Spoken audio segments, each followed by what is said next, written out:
हे माझ्या वडिलांच्या मनामध्ये येऊ नये. मग याच्यासाठी मी काय केलं पाहिजे? मग मी शहरात गेलं पाहिजे. मग शहरात गेल्यावरती काय होणार माझं? मला कुठून नोकरी मिळणार? मला कुठून शिक्षण मिळणार? माझं पुढे काय होणार?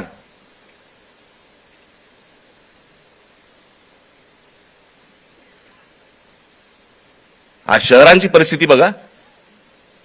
या सरकारने येऊन सांगितलं होतं आम्ही स्मार्ट सिटी करणार. कुठे आहेत त्या स्मार्ट सिटीज? आमच्याकडे रस्ते, पूल, जे काय ब्रिजेस जे काय बांधले जात आहेत, आपण त्याला विकास म्हणतोय. आपली शहरं ही राहण्यायोग्य आहेत का? इथपासून सगळी सुरुवात आहे ना. जर शहरातल्या लोकांना राहायला जर समजा त्रास होत असेल तर महाराष्ट्रातल्या, देशातल्या ग्रामीण भागामधनं जी लोक शहरामध्ये येत आहेत, कुठे राहणार आहेत? काय होणार या शहरांचं?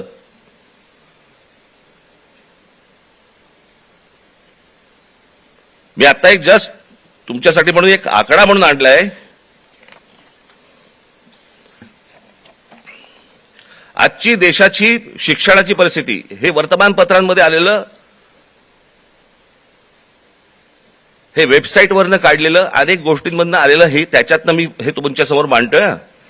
आजची देशाची शिक्षणाची परिस्थिती काय आहे? देशातील 1 लाख शैक्षणिक संस्थांमध्ये मुलींसाठी स्वच्छतागृह नाही. 1 लाख. 15,000 शाळांमध्ये पिण्याच्या पाण्याची सुविधा नाही. 2004 मध्ये 8 लाख शिक्षकांची पदे जी रिक्त होती ती 2026 मध्ये ही संख्या 10 लाखावरती पोहोचलेली आहे. शिक्षक हवे 10 लाख. 23 ला जॉईंट एंट्रन्स एक्झाम परीक्षार्थ्यांसाठी फक्त 1 लाख जागा उपलब्ध आहेत. 2014 मध्ये 3 लाख विद्यार्थी परदेशात शिक्षणासाठी गेले होते. 2014 ला 3 लाख. तर 2026 मध्ये ही संख्या 9,10,000वरती पोहोचली. आज इतकी मुलं परदेशात जात आहेत. का परदेशात जात आहेत? मी 2014 साली मी एक डॉक्युमेंटरी केली होती, छोटीशी एक फिल्म केली होती 16 मिनिटाची. आपण जरूर बघा, युट्यूबवरती आहे.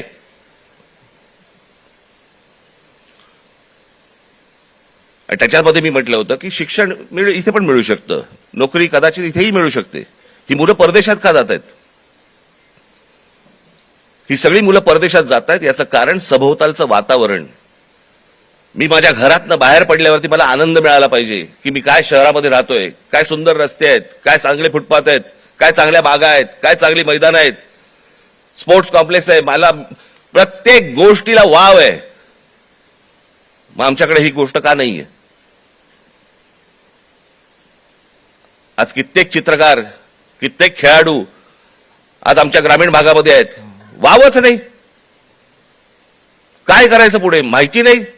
कोणाला भेटायचं कल्पना नाही. हे जे सगळं साचलंय ना, हे साचलेलं सगळं बाहेर येतंय.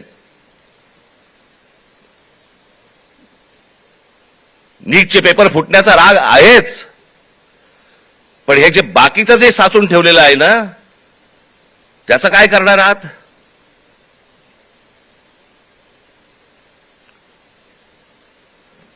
2014 मध्ये परदेशातील शिक्षणावरती भारतीयांनी, परदेशात जे गेले लोक 2014 मध्ये, त्या भारतीयांनी किती पैसे खर्च झाले त्यांनी स्वतःहून जे खर्च केले, म्हणजे आपल्या देशातनं जे बाहेर पैसे गेले ते किती गेले? तर ते 79,500 कोटी खर्च झाले. 79,500 कोटी. आज हा खर्च वाढून, आज 2026 मधली गोष्ट बोलतोय, किती वरती गेलाय? तर तो 5,85,000 कोटीवरती गेलाय. म्हणजे 5,85,000 कोटी हे आपल्या देशातनं आपली मुलं बाहेर शिक्षणासाठी गेलेत, त्यांच्या आई वडिलांनी जो खर्च केलाय तो 5,85,000 कोटी आपल्याकडनं परदेशात गेलेले आहेत. हजारो उद्योगपती, हा आता लोकसभेमधला आकडा आहे, हजारो उद्योगपती आपला सगळा बोजा बिस्तारा गुंडाळून परदेशात निघून गेलेत.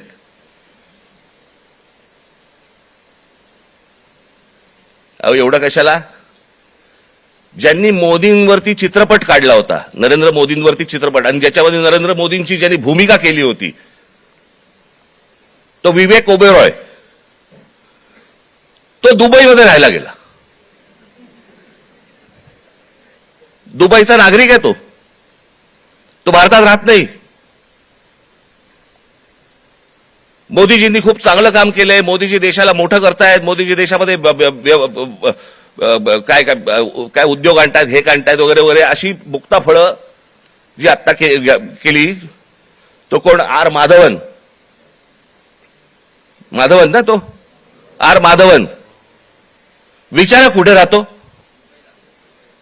हा आर माधवन? दुबईमध्ये स्थायिक झालेला आहे.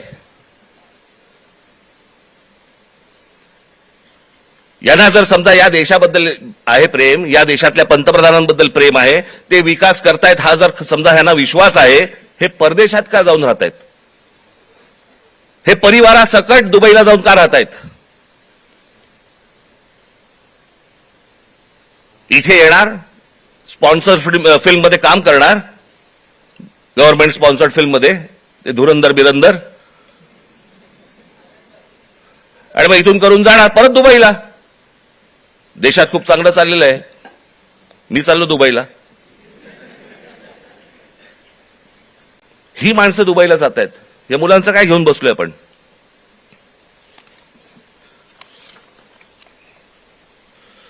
दोन 2004 मध्ये काँग्रेस सरकार ज्या वेळेला होतं, त्यावेळेला शिक्षणावरती खर्च किती होता? 3.2%. आज 2026 मध्ये तो किती आहे? 2.8%.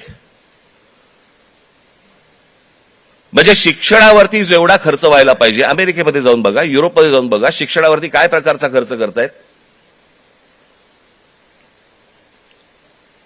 आज त्या मुलांना, त्या विद्यार्थ्यांना, त्या मुलांना त्यांची स्वप्न, त्यांना काय म्हणायचंय, त्यांना काय सांगायचंय, त्या प्रत्येक गोष्टींसाठी, प्रत्येक स्वप्नांसाठी त्यांच्याकडे वाटा आहेत. आज पंतप्रधान सांगतायत, त्यांच्या निवेदनामध्ये बोललेत की ही विद्यार्थी हे सगळे जे आहेत, हे चुकीच्या रस्त्यावरती भरकटलेले आहेत. चुकीच्या रस्त्यावरती. मी एक ओशोंचं एक वाक्य ऐकलं, मी वाचलं होतं ज्यावेळेला, मी त्यातलं एक वाक्य होतं ओशोंचं, फार छान वाक्य होतं. आणि त्याच्यामध्ये असं म्हणाले ते कि कौन कहता है कि इस देश का युवक गलत रास्ते पे भटक रहा है. रास्ता